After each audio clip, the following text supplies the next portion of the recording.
Meryl, so very much.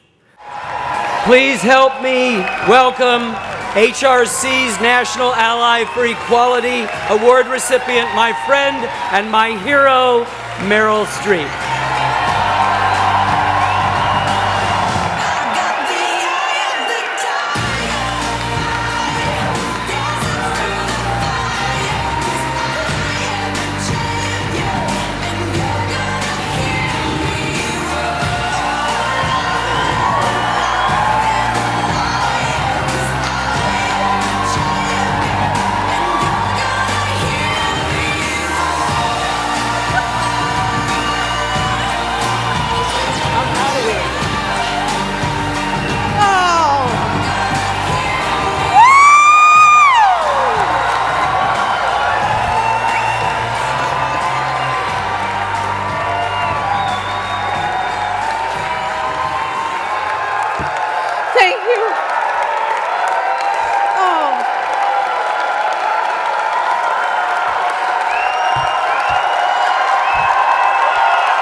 Thank you. Thank you. Thank you.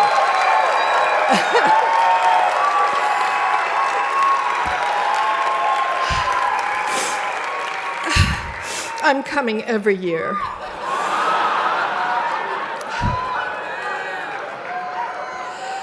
Thank you, Ken. Thank you. This man is writing the visual history of our times, and we are so lucky that someone with the capacity of mind and heart and the integrity is taking on that job. Thank you very much.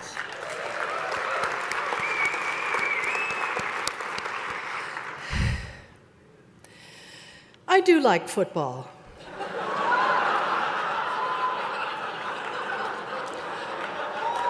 I want to make this clear. I gave 7 years, 7 of my youngest, prettiest years, to being a cheerleader for football, basketball, and wrestling. I have watched more Pee Wee football, Pop Warner football, JV and varsity high school football, JV and varsity college football, and professional football in 60 years than anybody here.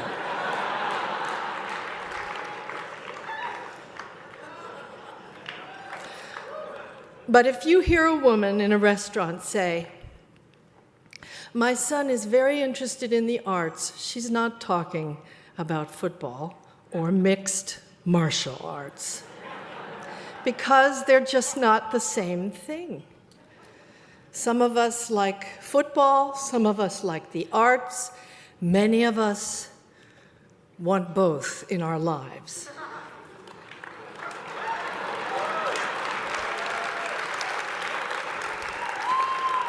And it isn't helpful to make it us versus them.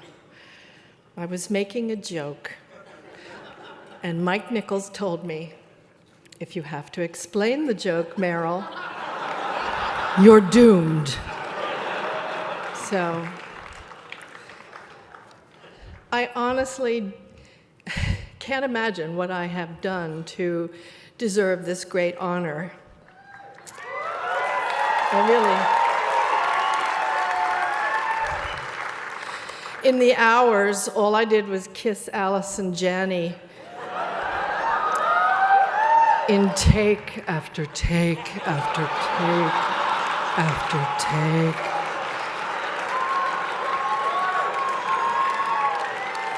And it wasn't that hard at all.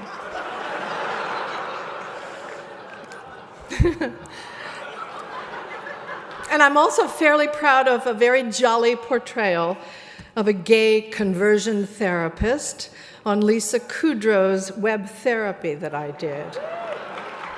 And I feel our vice president might want to check out those episodes.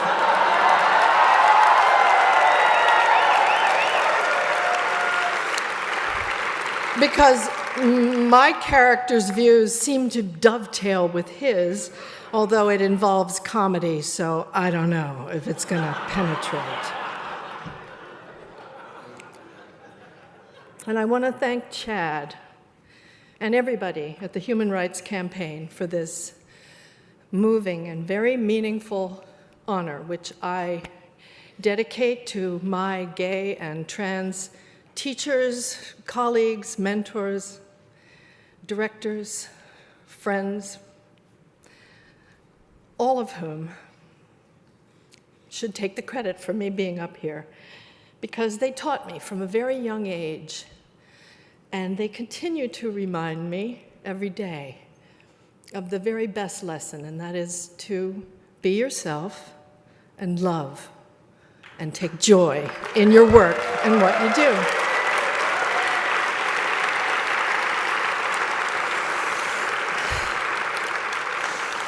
And I'm very grateful to this incredible organization, the Human Rights Campaign, for what you have done in such a smart, strategic, and systematic way to secure and safeguard the rights of LGBTQ Americans.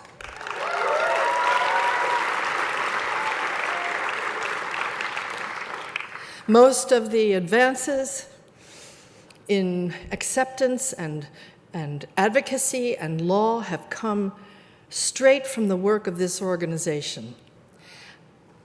Well, I don't know how straight it was.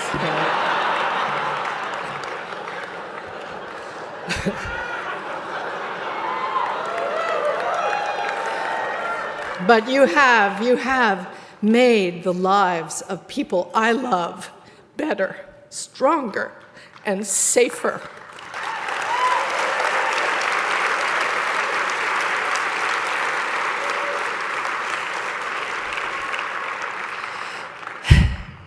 When I was a little girl growing up in middle-class New Jersey,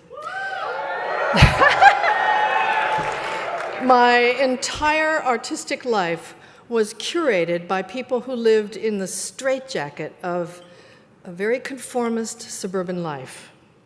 In the late 50s and early 60s, all the houses in my neighborhood were the same size in the developments. They even were the same shape and color and style. And in the schools, your job was to put pennies in your loafers and look the same as everybody else and act the same as everybody else. Standing out, being different, was like drawing a target on your forehead. And you had to have a special kind of courage to do it. And some of my teachers were obliged to live their whole lives hidden, covertly. But my 6th and 7th grade music teacher, Paul Grossman, was one of the bravest people I knew. Because later, when I was in graduate school, I read that he had transitioned and become one of the first transgender women in the country.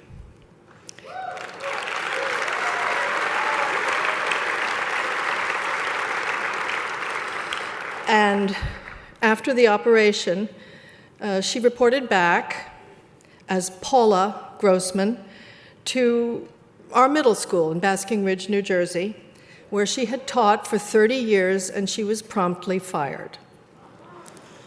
But she pursued her case for wrongful dismissal and back pay through the courts for 7 years, all the way to the Supreme Court. Unfortunately, her case was not accepted, and she lost. But she won her pension under a disability allowance settlement, although she was disabled only by the small minds of the school board.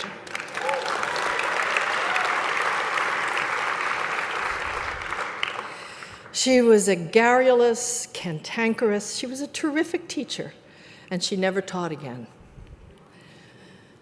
But her case did set the stage for many of the discrimination cases that followed.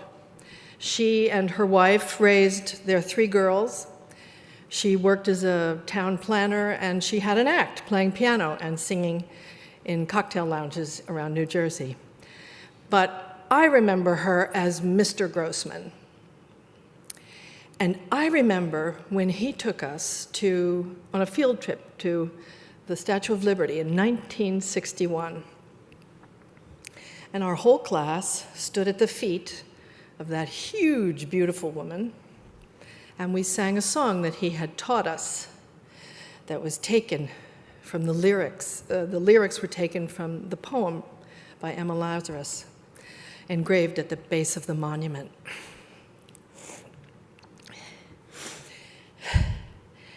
Give me your tired, your poor, your huddled masses yearning to breathe free, the wretched refuse of your teeming shore.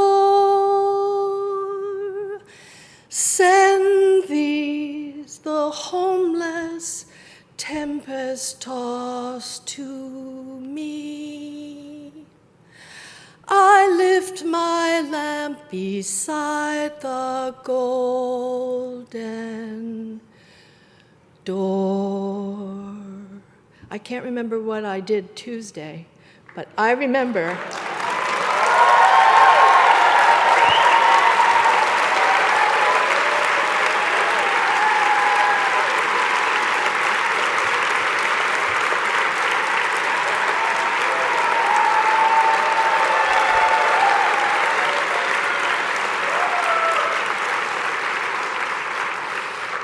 I remember that song Mr. Grossman chose to teach us. It stirred my 11-year-old heart then, and it animates my conscience today. That's what great teachers do. She died in 2003. God rest her soul. My piano teacher, George Voss, he was about 80 years old in 1965. He lived... Or he was probably 40, and I just thought he was. Whatever. And he lived in a little house hidden away in the woods in Berkeley Heights, New Jersey, with his lover, Phil. And my mother said, his lover for 50 years. And his house wasn't like the other houses. It was a magical place. It was filled with birds and exotica and collectibles from Central and South America, which they'd gathered on their trips.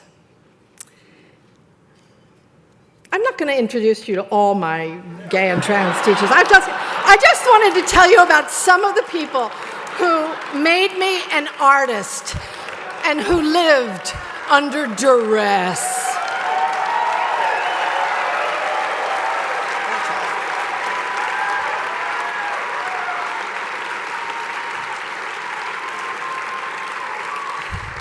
You know, there is a good thing about being older.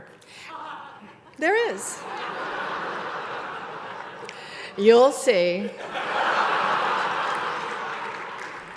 And that is, you do get to mark the decades and the progress of things. You can honestly say things are better now.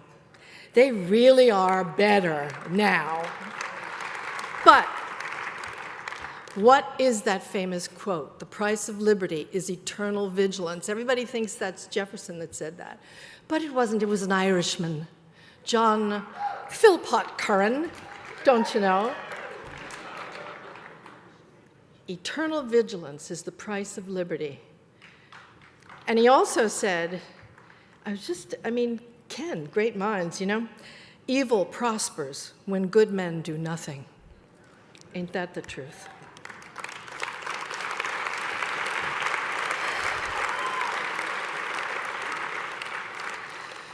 Okay, here's my theory. I'm going to go very fast, so you have to stay with me, okay? Human life has been organized in a certain way. The hierarchy's set, who's in charge, who makes the laws, who enforces the laws, pretty much the same way for 40,000 years. Yeah, I know. There were some small number of matrilineal cultures and some outliers who were more tolerant of difference, it's very true. But pretty much, and the so-called democracies, the great democracy of Greece, where women and slaves were excluded, pretty much through our history, might made right, and the biggest and the richest and the baddest were the best. And the man pretty much always was a man. But suddenly, at one point in the 20th century, for reasons that I can't possibly enumerate in the 2 minutes that I have left, something did change. The clouds parted, and women began to be regarded, if not as equal, but as deserving of equal rights. It's true. It was a first. Men and women of color demanded their equal rights.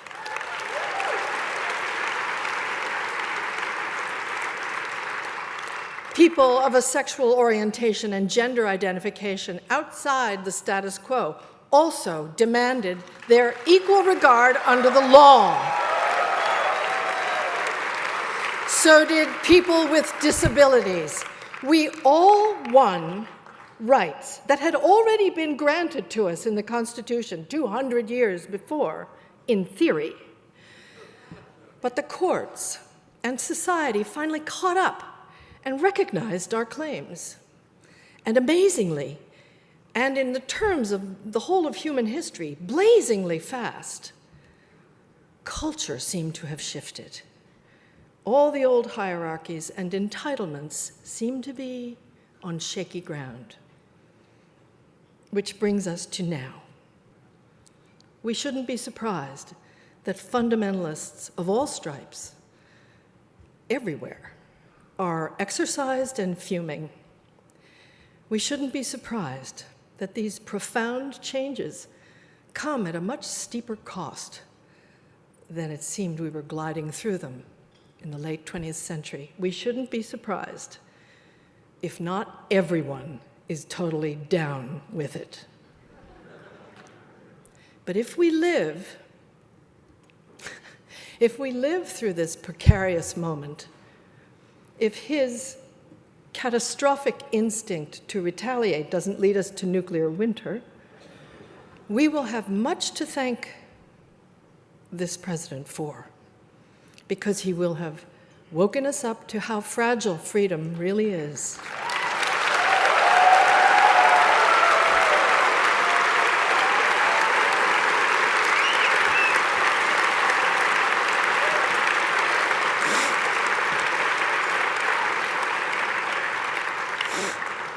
And his whisperers will have alerted us to the potential flaws in our balance of power in government, to how we've relied on the goodwill and selflessness of previous occupants of the Oval Office, and how quaint notions of custom, honor, and duty compelled them to adhere to certain practices of transparency and responsibility.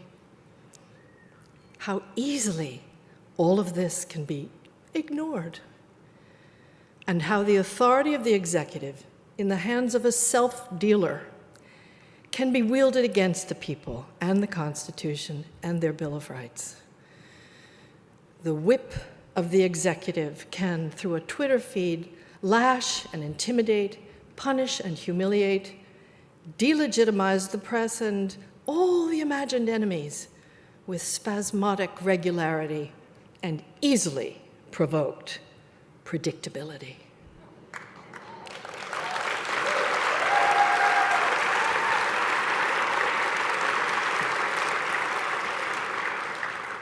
So here we are in 2017, and our browser seems to have gone down. And we are in danger of losing all our information. And we seem to be reverting to the factory settings. But we're not. We're not going to go back to the bad old days of ignorance and oppression and hiding who we are.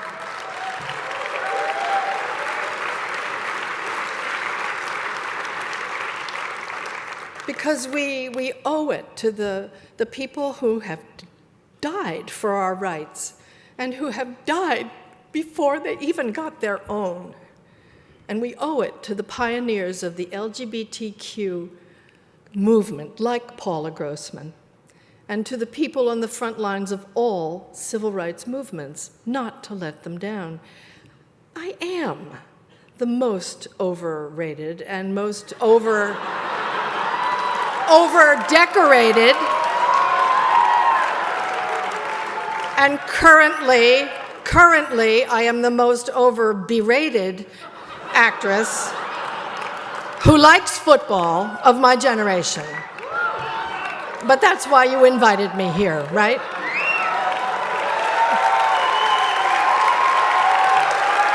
Okay.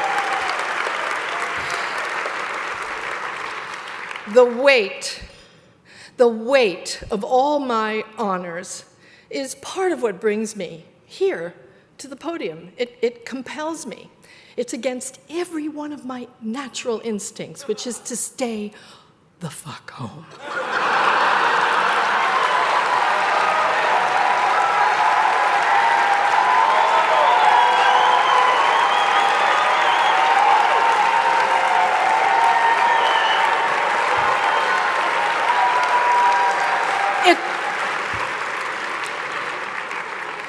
It compels me to stand up in front of people and say words that haven't been written for me, but that come from my life, from my convictions, and that I have to stand by.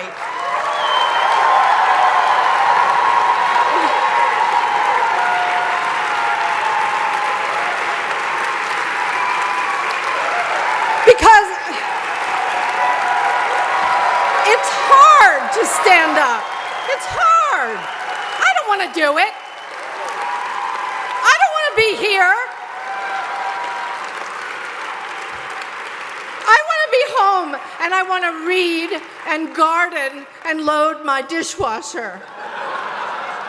I do. I love that. It's embarrassing and it's terrifying to put the target on your forehead, and it sets you up for all sorts of attacks and armies of brown shirts and bots and worse. And the only way you can do it is to feel you have to. You have to. You don't have an option. You have to. Stand up, speak up, act up.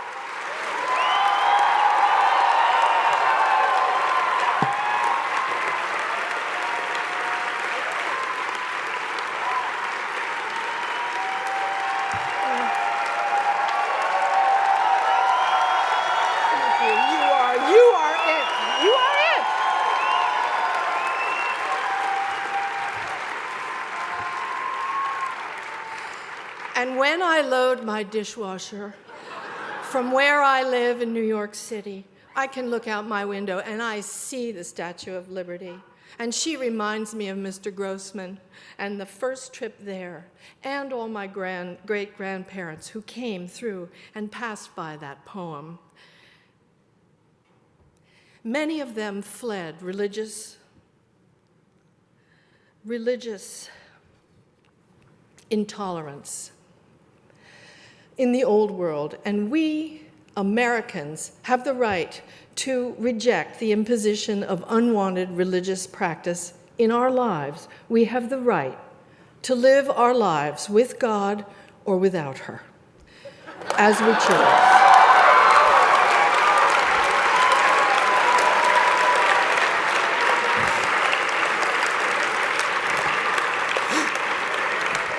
There's a prohibition in this country against the establishment of state religion in our Constitution, and we have the right to choose with whom we live, whom we love, and who and what gets to interfere with our bodies.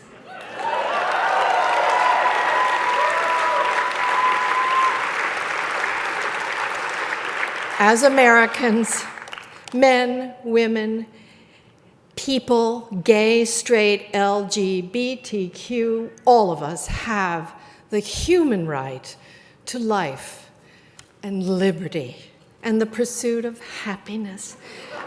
And if you think people were mad when they thought the government was coming after their guns, wait till you see when they try to take away our happiness.